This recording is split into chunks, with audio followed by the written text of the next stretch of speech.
Welcome to Supply Chain Now, the voice of global supply chain.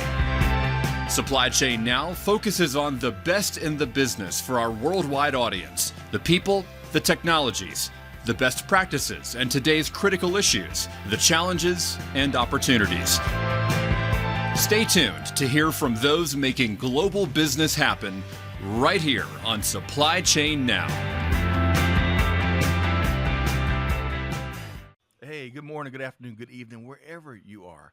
Scott Luton here with you on Supply Chain Now. Welcome to today's show. Got an outstanding show here today. We're continuing our popular Supply Chain Leadership Across Africa series. We've been conducting this series for several years now. We've gotten feedback from around the globe, from our global audience and family. All this is focused on, these conversations focused on innovation and leadership and sheer brilliance that can be found throughout all the countries across the continent of Africa. And we're pleased to conduct today's episode in partnership with VillageReach, a powerful nonprofit that's truly transforming healthcare delivery to reach everyone. In fact, their critical work enables access to quality healthcare, get this, for over 70 million people. Learn more at villagereach.org. It's an outstanding show here today, folks. If you love drones and all things drones, you're in the right place. We're going to dive into a discussion about where we've been, where we are, and where we're headed as we're working together across communities, across sectors, across industries, really across the globe to realize the art of the possible when it comes to globe and other innovative cutting-edge technologies. So with that said, I want to briefly introduce our distinguished guests here today. I'm really excited to learn from our panel. Our first guest is a globally recognized scholar in the area of healthcare supply chains, as well as supply chains for products with social benefits. He is a distinguished professor, author, researcher, board member that's appeared in a variety of prominent print and broadcast media to include the BBC and the Financial Times, amongst many others. Please join me in welcoming the Affiliate Professor of Technology and Operations Management and the Academic Director at INSEAD Africa Initiative, Prashant Yadav. Prashant, how you doing, sir? I'm doing very well, Scott. Thanks for having me and looking forward to the show. We are too. It's so nice to have you here. I've been doing some homework on your journey and all that you do and lead, and I'm looking forward to sharing all that with our audience here today. So welcome, Prashant. Now, our second guest is a repeat guest. I had a great time with him back in last June in South Africa, and I'll tell you, I know firsthand he's developed quite the reputation as a global health innovation development expert, and he holds a PhD in biomedical sciences from the University of Liège in Belgium. He has spent over 16 years working in Africa alone, but he's also held leadership roles in a variety of operations around the world. Please join me in welcoming the Director, Private Sector Engagement Partnerships Lead, the Drones for Health Solution Lead, and the founder and facilitator for UAV, the Unmanned Aerial Vehicle for Payload Delivery Working Group, Olivier Defawe. Olivier, how you doing? Hey, Scott. Very well. Thank you. It's so great to have you back, and you've got quite the title. But, you know, as we talked about months ago, you like getting about 2 hours of sleep at night, I think, and you love changing the world in a variety of ways. Is that right? Yeah, that would be a fair assumption. Yeah. Great comments. Well, so great to have you back. I'm looking forward to diving into all the cool things you and Prashant are up to. So this is where we want to start. Let's get to know both of y'all a little better. You know, Prashant, you were sharing in the pre-show about some of your commutes from the East Coast of the U.S. to France and back and forth, and you know, you could probably write a book about some of that travel and some of those travel experiences. But I want to ask you about something a little bit different here today. You've worked in a variety of sectors when it comes to supply chain, but you've got a love for ham radio communications, which you kind of discovered as a youngster. How did that early on technical hobby or passion impact your journey forward? Interesting you bring that up, Scott. So when I was a teenager, I was very excited about building electronic circuits. And one of the things that caught my attention was the ability to communicate with people around the world using ham radio or amateur radio. So very early, I built my own little ham set we used to use it to do a variety of things, not just communicate with people who had set up the first Antarctica station, but also provide emergency relief communication services when there was need, or sometimes more casual things like help a car rally get to manage its logistics of the car driver, racers, and so on. So anyway, so that was my starting point. But somewhere along that journey, I studied engineering. I came out and I worked for a consulting firm which was doing a project in Bangladesh. And my task as a young engineer there was to look at how to schedule barges to offload ocean vessels from the high sea to the port of Chittagong, which was not a place where the larger vessels could come in.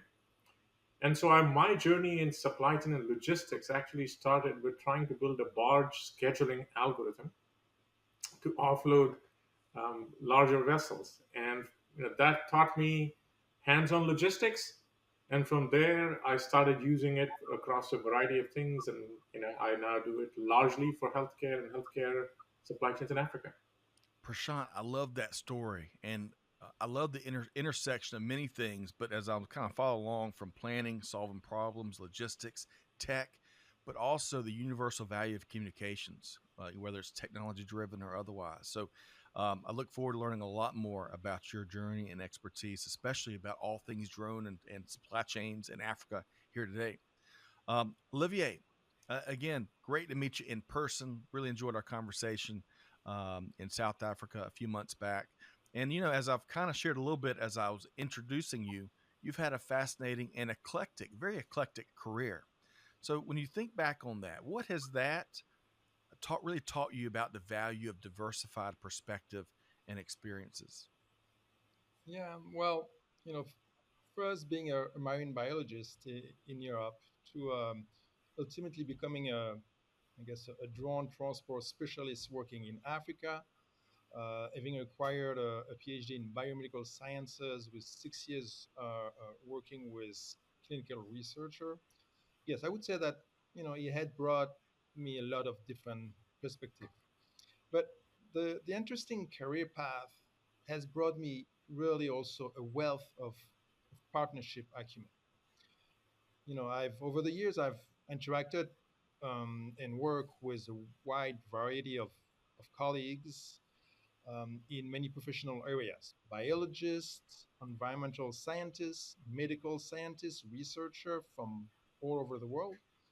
And finally, working with young and bright entrepreneur and technology technological innovators. And all these experiences have taught me the importance of bringing diverse expertise into your professional entourage to achieve a meaningful outcome. Also, being originally from Belgium, where I worked and work around Europe, across Europe, then having spent the last 20 years in the US and working in Africa for the last 15 years, really give me the ability gave me the ability to learn from and embrace various cultures, which has really enhanced my professional life. Yeah. Mm. Well, going back to your first point, Olivier, and kind of the whole theme of your response there, I think one of my favorite parts about global supply chain is working with uh, folks from all walks of life, whether it's a technical expertise or just part of the world or part of the role they play in the overall bigger picture, bringing all those folks into a conversation and learning and filling in the blind spots that we all have and doing big things together. I think it's one of my favorite parts. It really reminds me of my time in the military because there's a lot of that place there when I was in the Air Force, and there's that by the truckload in global supply chain. So thanks for both of y'all for kind of calling that out. Okay, got a lot to get to here today. And, I don't know about y'all, but I'm a big believer in the immense value of context. So I want to offer our audience a little bit of that here, a little more of that on the front end. And I want to stay with you for a minute here, Olivier. Of course, some of our listeners will know about Village Reach, but for the handful that may not, based on some of our past episodes, if you tell us in a nutshell what Village Reach does and a little bit more about your role there. Yeah. So VillageReach is a not-for-profit international NGO with the mission to transform healthcare delivery to reach everyone, so each person has the healthcare needed to thrive. And to do so, we co-developed with governments and private sector's partners solution that improve equity and access to primary healthcare. And this includes making sure that products, health products, are available when and where they are needed, which is why back in 2015, Village Reach, we started exploring the use of drone technology as a transformative solution to overcome infrastructure and logistic challenges in Africa. So, over the last 8 years, I've been leading a team that provides technical assistance to test and evaluate, and even in some cases, scale and sustain outsourced drone transport services. And these last 3 years, we've been supporting ongoing drone transport networks in the Democratic Republic of Congo, in Malawi, and Mozambique. And finally, more recently, we started looking at market dynamics, exploring opportunities to accelerate the adoption of drone transport by both the public and the private sector for health and non-health application, and make this mode of transportation more cost effective to for the public health supply chain. So Hmm. this is basically a summary of why Village Reach, what does Village Reach do, and why we started exploring the use of drone. I love it. What a noble mission, an incredible mission. So many different ways. You mentioned the opportunities a couple times in your response. So much opportunity, and kind of where you started. I bet all of us, I know I can use. I could leverage lots of external technical expertise because I'm not your resident technologist, and there's a lot of big need for out there. So so we can accelerate helping others, accelerate transforming industry, and accelerate moving the world together forward and leaving no one behind. So I really appreciate what y'all do here. Big fan. Prashant, similar question as we're offering some context on the front end. Tell us briefly about INSEAD, the INSEAD Africa Initiative, and your role there. Yeah, so INSEAD is a top global business school. We have campuses in Fontainebleau, France, in Singapore, hubs in Abu Dhabi and Singapore and San Francisco. And we like to think that business, both today and in the future, requires business leaders to be able to work across geographies, across cultures. So, in that sense, we believe business leadership is a lot about expanding your horizons, looking at the world with a wider angle lens, not just focusing on a select geography. And so, the business school has been in the teaching and research area for about over 50 years now. The INSEAD Africa initiative, which I lead, is an attempt by INSEAD to deepen our engagement in Africa with governments, with private companies, with startups, and with NGOs and academic institutions to develop joint research programs. So across all of those four sectors, I think we are on a journey to figure out what can INSEAD's knowledge, our alumni network, our faculty research capabilities bring to these organizations. And an example of such a partnership is work we are starting to do with VillageReach. Mm. I love that. I love the very practical bridge building, which is a big part of your mission there, Prashant. So we can really develop stronger leaders, right? That can do more global things, and scale the great things they're doing in their backyards, but scale it globally. So thank you, Prashant and Olivier, for both that valuable context on the front end. Olivier, now we're getting into the conversation. We're talking drones a lot today, right? And I really appreciate your expertise and what you've been doing, not talking about, but doing in past years. So, a lot of us probably have assumptions about what the value proposition is, and a lot of our listeners may have heard and seen drones in action. It's really cool to see some of the innovations in recent years. But when I pose to you, What is the value proposition for using drones for social good in Africa? What comes to your mind? Yeah. So today, thanks to donor catalytic support and the the work done by lots of governments and their partner in Africa, it's clear that drone transport is a game changer in healthcare.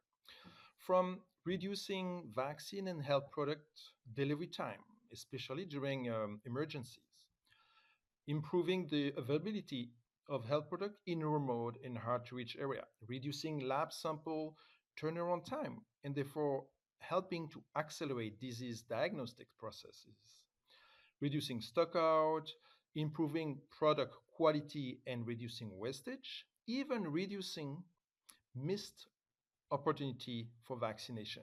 So overall, it's well accepted now and well demonstrated that drone technology, when used as an additional mode of transportation, a fit for purpose mode of transportation, provides an opportunity to optimize the supply chain system, making it more effective, reliable, agile, and resilient, all in all resulting in an increase of the health workers' efficiency and in more equitable healthcare access. And this is really why VillageReach is continuing the mission of developing in the drone transport um, sector, because we really see those value proposition um, um, so important in helping to um, help. To make things happen, drive outcomes, Yeah, right? and outcomes. Yeah. Olivier, I really appreciate that. Is a very robust value proposition, very holistic value proposition. Prashant, what would you add to that? Or what do you think maybe out of that holistic value proposition is most important for our listeners to really understand? So first of all, Scott, I would say that seeing is believing. I used to be somewhat of a drone skeptic 10 years ago when people had first started drone programs for delivering medicines and health products. And any amount of evidence, data, modeling wasn't necessarily convincing me. What convinces anyone is seeing it yourself, right? Seeing it yourself when you see a drone deliver life saving medicines to a clinic and being a part of the entire cycle from receiving an order, filling it, dispatching it, and being able to hear that the medicine has now been not only received but administered to a patient, all in a matter of an hour and a half or some amount of time like that, right? So that changes the way we think about value proposition. It becomes less abstract and it starts to become much more real. So if you anybody, any of your listeners get a chance to visit Zipline's work, Olivier's work in Malawi, in DRC, Ziplines in Rwanda, in Nigeria, and Ghana, you will then get a chance of what actually this value proposition is and how important it is for people. You also come across, when you go to these distribution centers to visit, you also come across people whose lives have been impacted very directly. So a mother who says, I would have died if it wasn't for a drone to bring me blood components when I had postpartum hemorrhage when I was giving birth to my child. So I wanted this child to see what this magical transport mechanism is. That is value proposition. But at the same time, when you go back and put yourself into the shoes of a Ministry of Health or a Minister of Health, they ask the question, well, drone projects are risky. They are risky to launch. Um, they may fail. And they have failed in the past many times because this is still a technology that has only matured in the last few years. I mean, in the early ascent of this, there were projects that were failing. So that's their first concern. Will I put my own um, public and political capital at stake by saying, let's start a big drone project in my country? So that's their first concern. I think repeated evidence that is now coming out is demonstrating that is not a concern. We have good technology now that can guarantee us robust deliveries, and it is fail-proof in that sense. The second question they asked about the value proposition that Olivier pointed out was, well, I understand drones may be useful to reach some far flung areas, some mountainous regions where my road network doesn't necessarily get, or sometimes in emergency settings. They don't see that as mainstream transport yet. And then you dig deeper and ask the question, why don't you see this as mainstream transport? Why do you think this is only for the far flung areas, mountainous regions? And the answer is, but they're expensive, right? And now, are they expensive gets to the question of with what lens do you measure something to be expensive or affordable? If you measure it with a narrow angle lens, a lot of things appear expensive. If you measure something with a wide angle lens, both in terms of time and different use cases, then things start looking more economically viable. Right? So that's where we are in this journey of mainstreaming the use of drones in the health sector and presumably in areas around the health sector. Hmm. Prashant, I love how you kind of couched that perspective that you were a former skeptic. Because if you were a former skeptic, based on what everything else you shared, you've completely converted, and your eyes are open to the possibilities, the very practical, powerful possibilities. Really backing up, because it's not just about possibilities; it's what's being done now. You paint the picture of the mother and other human examples of how drones are already saving lives and changing lives. And gosh, the where we can go from here is really, really inspiring. Okay, so we're going to keep moving as we dive more into the just drone conversation, really, and the things it's doing and where we're going across Africa. Y'all both already point out what's already been happening today and how drones have been utilized for transport across Africa. Olivier, you let's see here. Go back to a quote I grabbed from you earlier. You called it a game changer. How are you leveraging drones? And I tend to agree with you. It's been going on for nigh on a decade already. But still, there are few drone networks truly operating at scale and operating in sustainable fashion. So what we want to do next is eliminate some myths in terms of why this is the case. So, Olivier, let's start with it's not the regulatory environment. Is that right? Yeah, I would agree with that. While over half of the African countries do not have any regulation, rules, or guidance, today there is actually no outright bans on drone operation in Africa. Therefore, the regulatory environment is not a primary reason for not having scaled and ongoing sustainable drone network across Africa.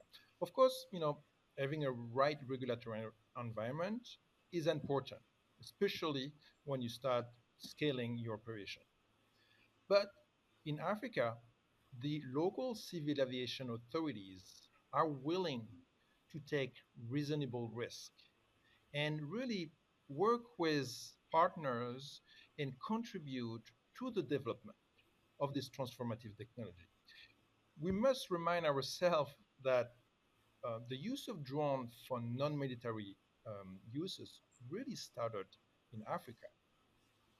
Um, they are the pioneers, and the civil aviation, the local civil aviation authorities, and the Ministry of Health, and Ministry of Transport, and so on and so on, really believe that drone technology can really improve the quality of life um, in their setting. Yeah, undoubtedly. And I go back, and y'all probably both have lots of examples of your interactions with humans that where it's truly impacted their lives and changed their lives. And that's the most important thing, I think, for a lot of our listeners to take away from this. This isn't just cool new technology or cool technology in supply chain, moving stuff. It's really powering the human factor and taking care of families and saving lives. Let's talk about another myth, Olivier, because it's not that the technology is not fit for purpose. That's not hindering. Your thoughts there, Olivier? Well, 10 years ago, yes, technology was behind, but today I would say it's correct. For almost a decade, technology has been rapidly evolving, and the variety of drone technology is growing really every day. from the small cargo drone that are made for delivering small cargo over short distances, like in urban setting. You have the martinet, the wing, the sky drops, and just to name a few. Then you have drones that are fit for purpose to transport medium size cargo, 15 kilo, 15 to 50 liters of volume for about 100 kilometer of range. That, of course, the zipline, the Supero, the Rigitech, the Phoenix Wings, and the likes. And now you also have drone that can carry over 100 kilo payload for 3, 4, 500 kilometer or even beyond, like the Wow. Pelican Pika drone and the Dronomics, the Elroy Air who are about to come out as well. So the technology is there. It is catching up. So today option for performing cargo drone that are fit for purpose for many needs exist and will continue to grow real fast. Mm. Thank you, Olivier. Prashant, I've got another myth I'm going to pose to Olivier in a second, and we'll talk about the root cause in a second as well. But I want to give you a chance to comment, whether it's on Olivier's first comments around the regulatory environment or the technology and how that's evolved. Your quick comment there, Prashant. So regulatory, I don't claim to know as well as Olivier does, but I would agree with him that is not a barrier for expanding drone use, in particular for applications such as the ones that we've talked about in the health sector, for humanitarian purposes, for other products that have social benefits. As the technology gets to become more commercial, yes, regulatory agencies within the countries will start asking, how do we manage this? But at present, that's not a barrier. So I would agree with that. On technology maturity, I think, yes, we have come to a point where the technology is mature today. We are at a juncture where there are, I mean, try to put yourself in the shoes of how somebody thinks about a fleet of transport vehicles. That we have an option of many different sizes of trucks and other transport vehicles, but we then eventually converge and settle on two or three types because industry also cares about standardization, because my truck and my trailer should be interoperable with others, etc. So I think we are converging towards something like that, where, like Olivier pointed out, I mean, we think of technology for a short range, small payload, technology for a medium range, medium payload, and technology for longer range, higher payload. And I think as we converge and start to see some standardization, people's acceptance of the idea that we have stable, working, and mature technology will increase. Yes, agreed. And I Scott, think I, of, I need yeah, to Olivier, go ahead. emphasize about the regulatory environment. I'm talking about on the African continent. The Gotcha. situation in the US, the situation in Europe is very different. So Yes. we are here focusing on the African continent and its use of drone. Olivier, that's a great call out because there are, as you know, as y'all both know, major differences in those environments where you go in the world. And I just want to add one more thing, kind of back to your last point there, Prashant. Um, it's amazing the adoption and the how we're going to get used to these things really across the globe as we see drones carry things here in the States or in Africa. And Olivier, the sizes, and I can't do a quick pounds to kilogram conversion in my mind. I'll save that to the smart folks like y'all too. But we're talking the sheer capability and capacity of these things is also scaling tremendously. We're not talking about taking a toothbrush here and there. We're talking about some major freight and cargo there. So that's a really important thing for our listeners to pick up on. Okay, back to myth busting. Olivier and Prashant. We've talked a little bit about the regulatory environment. We've talked a little bit about the technology maturity, as Prashant put it, and that evolution, as Olivier was talking about. Now, Olivier, it's certainly not that end users and patients don't want drone technology. That's not it. Prashant's already blown that up. Your thoughts there, Olivier? Yeah, I mean, for sure. We've been implementing drone transport in Africa for the last 8 years, and I can tell you that the communities sees sees the benefits. The healthcare worker, they realize they sees the benefits, they help them do their work better. And as more and more evidence documenting these benefits um, becomes available, we have seen a surge of governments and private sector interest in adopting this technology and an exponential growth of its application in the health sector, but also beyond health sector. So I would say definitely not. Yeah, I completely agree. Um, as a father of three kids, or when I think about my folks or my other loved ones, whatever it takes to get them the medicine and the treatment and the diagnoses, you name it, that will make them feel better or save their lives. I'm sure that that sentiment is probably a global one. Okay, so now that we've busted up those myths, I want to get to the root cause, and I'm going to pose this to both of you. So, what is, in your view, the root cause when it comes to what's preventing truly scaling a drone network and really getting out there? And despite all the wonderful outcomes and the opportunities that we're driving today, results we're driving today, what else is holding us back from really taking this thing and putting it on steroids? Olivier, your thoughts? Well, in simple words, I would say cost and cost effectiveness. So today, while the evidence of the benefits of drone transport exists, drone transport is expensive when limited to the public health sector. And I insist on this, when limited to the public health sector. The price people are willing to pay and the cost of drone transport just doesn't line up. Um, the problem is about economies of scale. Today, drone transport in Africa is primarily a single sector market with one type of customer, governments and the donors, who are the sole payers and has to cover all the costs, from the starting cost, the recurring cost, and so on.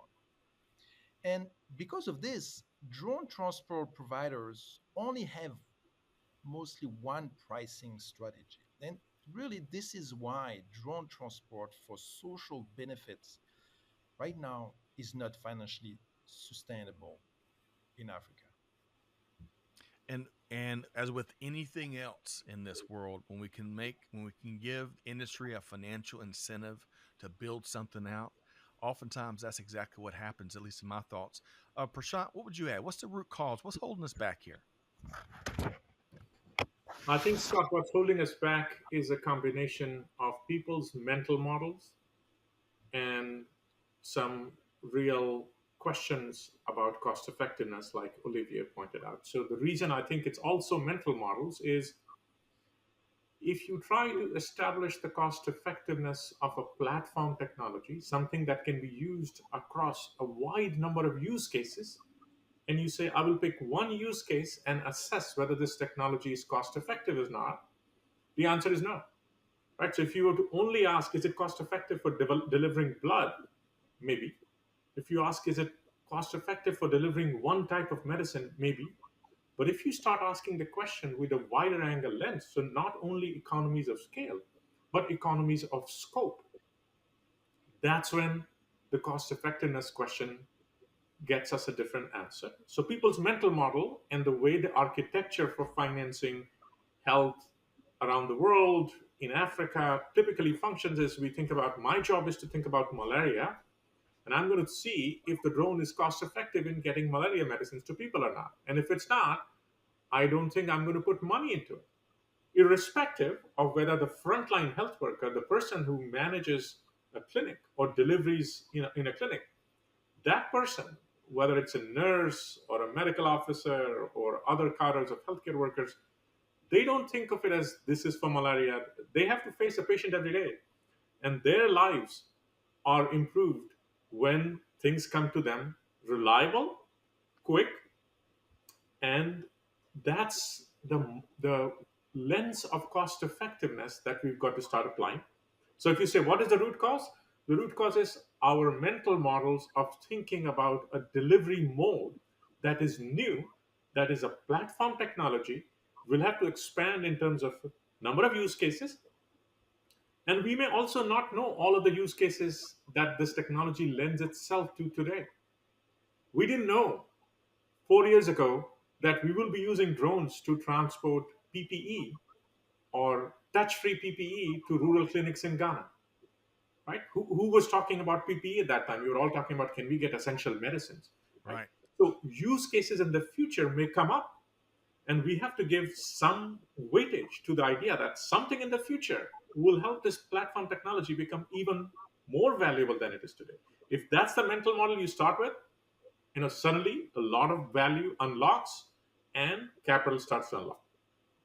Well said, Prashant. And one of the points you made, I think, is really important.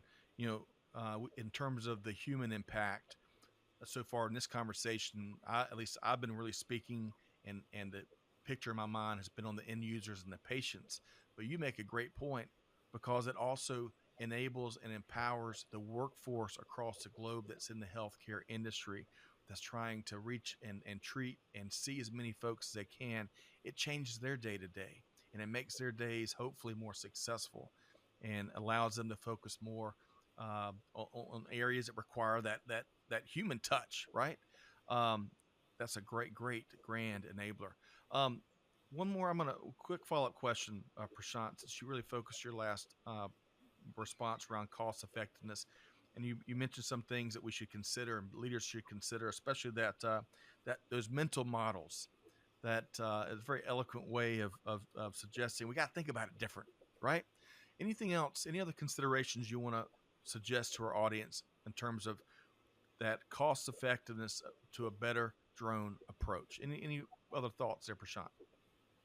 Yeah, so I think we have to start by accepting that the fixed costs are high and the variable costs are relatively low in setting up new drone networks, right? Because just the fixed cost of setting things up is high.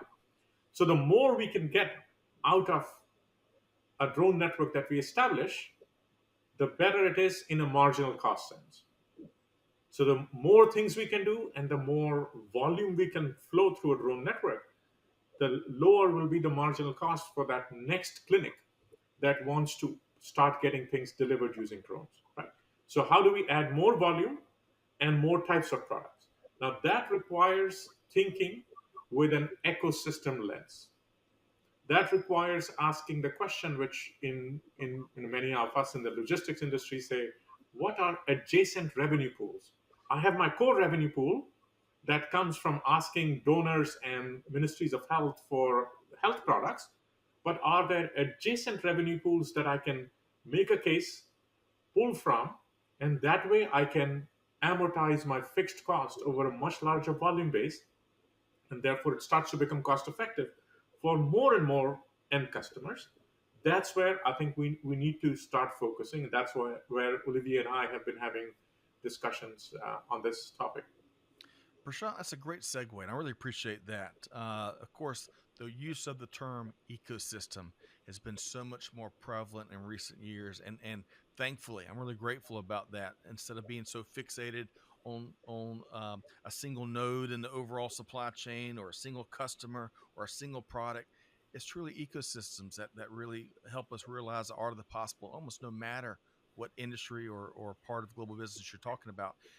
And so that's a great segue into Olivier, because when we think of an optimized multi-sectoral approach for multi-sectoral development, what are some when you think of potential opportunities for doing that better, which then will lead back to growing and scaling up these drone networks? What are some thoughts that come to your mind? And first, Olivier, if you would, when we talk about multi-sector, would you define that first and then talk about things we need to be doing better? Yeah. So by multi-sectoral market development, it's what we know is the public health.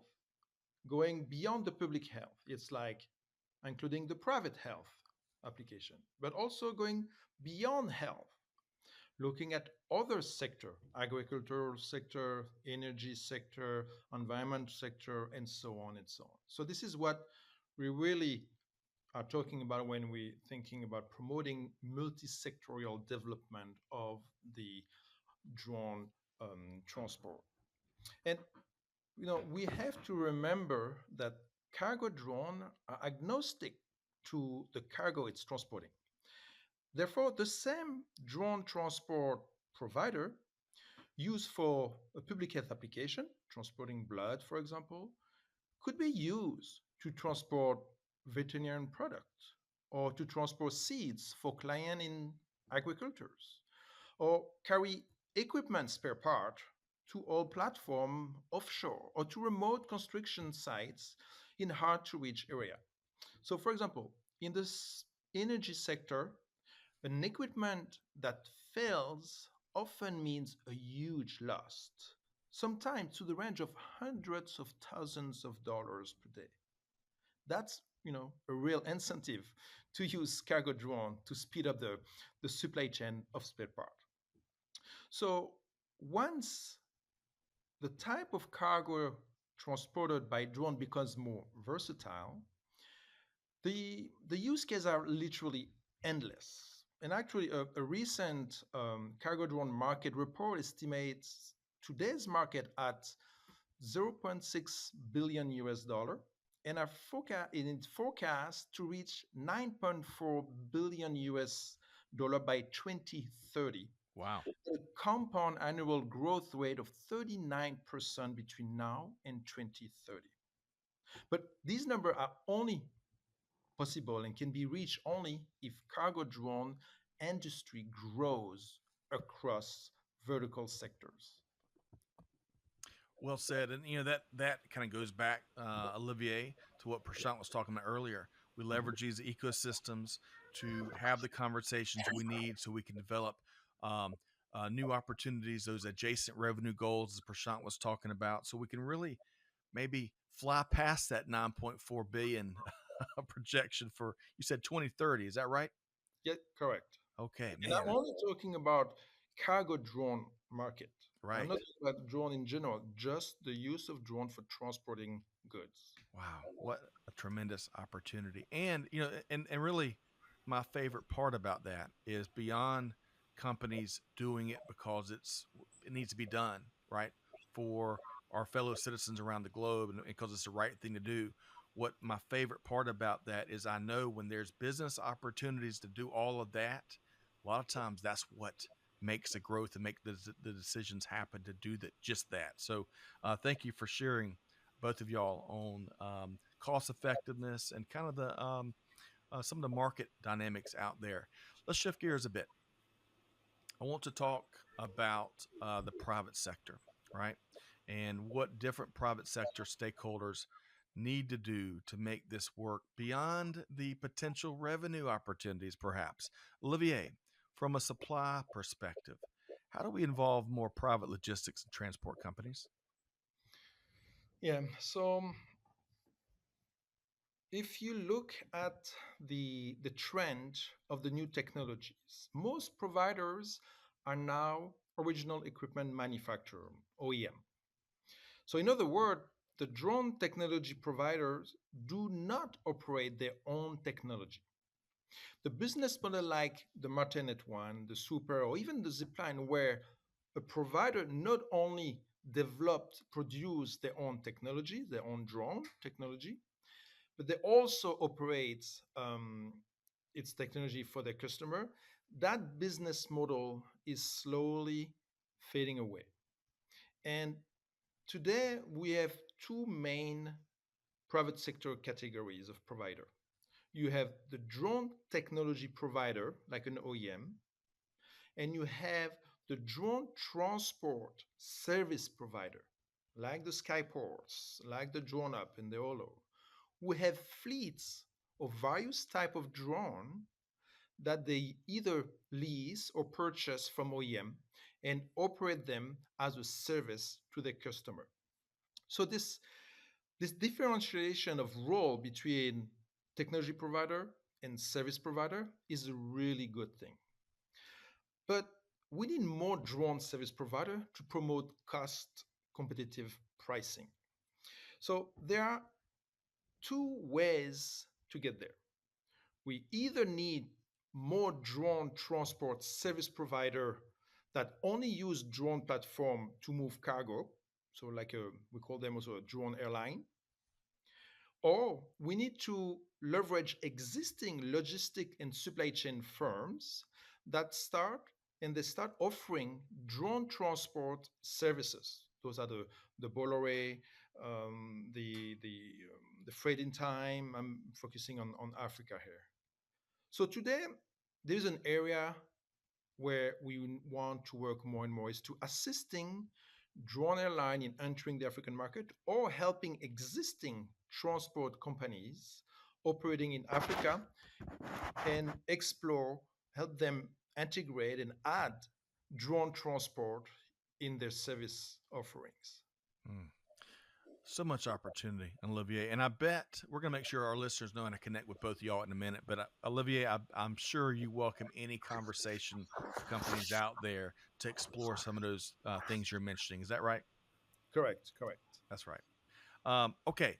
So, Prashant, from the demand side, what are some of your thoughts in terms of how we can create more aggregate demand for public and private sector companies and organizations to get involved and help us, reach the art of the possible here?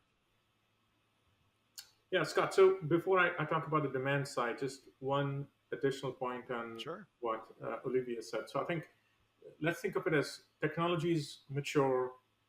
There is a clear end customer demand, which may not be translating into purchase orders for actually doing transport. Right. So we have two sides clear.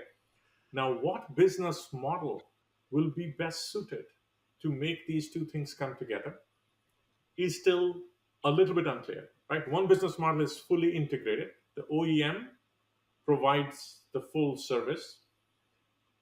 The other business model is that the OEM sells technology and the equivalent of 3PL, third-party logistics companies, either existing ones or drone-specific ones emerge, and they provide a drone as a service to the end customers.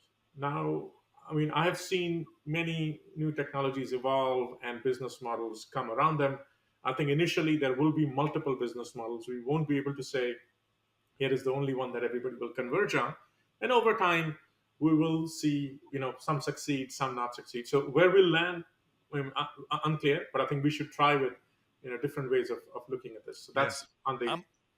I'm very optimistic. I'm a very practical optimist. And to how you finish your response there, I feel really good about making a ton more real progress and powering a lot more outcomes based on the wonderful work both of you and your respective organizations and all the sectors out there that Olivier was talking about earlier. The need is too great, and the ability, frankly, to commercialize it and to create revenue is tremendous as well. So hopefully that powerful intersection helps power a lot of progress in years ahead. So back to the demand then, Prashant. Yeah. Your thoughts. So I think if you look at end customer demand, there are a simple way of separating two categories of demand. One is demand that cares a lot about efficiency and doesn't care about responsiveness. The other is a type of demand that cares intrinsically a lot more about responsiveness. So I think we will have to start our journey by first aggregating the demand, which cares more about responsiveness. Olivier brought up the example of spare parts. Yeah. Right? If I need a 1Z, 2Z of something and I need it quickly, even if it's 5%, 10% more expensive than my current mode of transport, I'll go for it because I have reliability of lead time and I have quick responsive delivery. There are many, many applications where responsiveness matters. And I'm not talking about because of responsiveness pricing something extremely high, but I'm talking a small premium for a new technology coming in, which may come at a 15% or some price like that. That we can aggregate quickly, and that will bring us both economies of scale and scope together. Then it will set us on a pathway to start addressing the efficiency side of the demand. People and end customers who care mostly about getting the lowest price on their transport cost. As we increase on the responsiveness demand aggregation, we will then equip ourselves to be able to address the efficiency side. And that's a trajectory which I get excited about. I chat with Olivier and say, can we do something to accelerate that? It will happen organically over time, but our job is, can we accelerate that? Can we use new models of risk sharing, of bringing global capital, of convincing people who are on the demand side or the supply side to think about this differently so that we can go faster on this curve. Yeah, I love how you both think. And to that end, before we make sure our audience knows how to connect with both of you and your respective organizations, I want to bring in a bonus question. I really, one of my favorite parts of our conversation here today is going back to what Prashant was talking about. He held his hand and said, "Yes, I was a former skeptic," and I love leaders that can be transparent about that, right? Because we all can't get 100% of the things right all the time. And Prashant, that's a very powerful thing to share and communicate with folks. So the last question, beyond getting our audience connected with y'all, that I want to get both of you to speak to is Prashant and Olivier. If y'all think about some of the skeptics that are out there that may be listening or watching this conversation, and if you had one thing to share with them or challenge them on, just one simple thing, not to poke people in the eye, but just maybe to get them thinking a little bit differently, getting them to change that mental model or their assumptions they may have. What would that one thing be? And Prashant, let's start with you. I would ask people to exercise some empathy and put yourself in the shoes of the frontline health worker in a clinic. Not what happens in between, not all the technicalities of 3PL company, logistics company, how it works. Just put yourself in the shoes of a frontline health worker and ask the question, is their life and their ability to treat patients getting better if they can get their supplies timely, reliable, fast lead time, and just the reliability of this transport model. And then, with that as a starting point, ask the question, if it does, how can I make it happen so that it's also sustainable? Versus asking the question, is it sustainable? So I think, starting from the bottom up is my plea to people. Yeah, well said, Prashant. I mean, and it may sound simple to some people out there, but the power of empathy can truly move mountains. Uh, Olivier, same question. What would you, if you had to challenge those skeptics out there with just one thing, what would that be? I would say do your research, get up to date on where the drone transport technology is at. I've been doing a lot of interviews and a lot of investigation across the various sector because we are trying to push the agenda across various sector. And one realization is like people are still thinking drone transport is something of the future. Right. The mindset is still like what it was 10 years ago. Even in the country where you have ongoing drone transport operation, like in the DRC, you have stakeholders, very high stakeholders from various ministries who have no idea that the largest bi-directional drone transport network in the world is in the DRC. So my call is that wake up, be curious, catch up, and get on the train because we're moving. I love it. I love it, Olivier. That is awesome. I'm so glad we got both y'all to speak to those skeptics out there. And folks, hey, I'm going to add to the challenge that you heard so well from Prashant and Olivier here. To our audience out there, no matter where you are, hey, if you're in position to contribute resources to the critical mission that Village Reach is on, we invite you to do just that. As we mentioned on the front end, man, their efforts enable access to quality healthcare to over 70 million people. And there is a lot more work to be done. So join in the mission, no matter whatever that means to you. Join in the mission in some way, shape, or form, and you can learn more at villagereach.org. Okay, Prashant and Olivier, y'all are quite the 1-2 punch. Y'all are gonna have to go, you're gonna have to have a road show. Maybe the Rolling Stones can open for y'all because I mean I really appreciated the different ways and the similar ways y'all approach today's conversation and the need for real action. So let's make sure folks know how to connect with you both. Prashant Yadav with INSEAD Africa Initiative. Really have enjoyed meeting you here today. I've seen y'all both out there getting interviewed and speaking and doing keynotes about the things that we need to do together and challenging leadership to take that critical action because it's all about deeds, not words.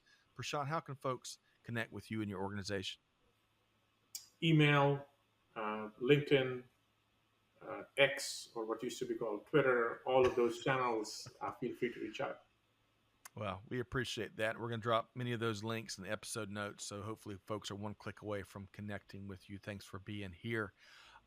Olivier Defawe, so nice to have to reconnect with you. Really enjoyed our time together months ago. Hopefully we can do it again here, maybe in December 2024. But regardless, really appreciate your action and results-driven work. How can folks connect with you in VillageReach? It's a team effort. There is a lot of people at VillageReach who's spending a lot of time doing this work and making it work. So I would say just go on our website at villagereach.org. There is a page specifically on outsourced drone transport. Or you can find me on LinkedIn, and I'll be happy to follow with you. But yeah, Thank you, Scott. No, thank you both. Thank you both for what you're doing. The world needs a lot more Prashants and Oliviers and your respective teams. So I really appreciate y'all's noble mission. Okay, to our listeners out there, to our viewers out there, to our audience tuned in from around the globe, hey, I'm challenging you. Just take one thing, at least one thing that Prashant and Olivier said here today. Put it into action. Share it with your teams. It's not about lip service leadership. It's about deeds, not words. So with that in mind, be sure to check out villagereach.org. Jump into their mission if you can. But whatever you do, Scott Luton challenging you to do good, to give forward, and to be the change that's needed. And with that in mind, we'll see you next time right back here at Supply Chain Now. Thanks, everybody. Thanks for being a part of our Supply Chain Now community. Check out all of our programming at supplychainnow.com and make sure you subscribe to Supply Chain Now anywhere you listen to podcasts. And follow us on Facebook, LinkedIn, Twitter, and Instagram. See you next time on Supply Chain Now.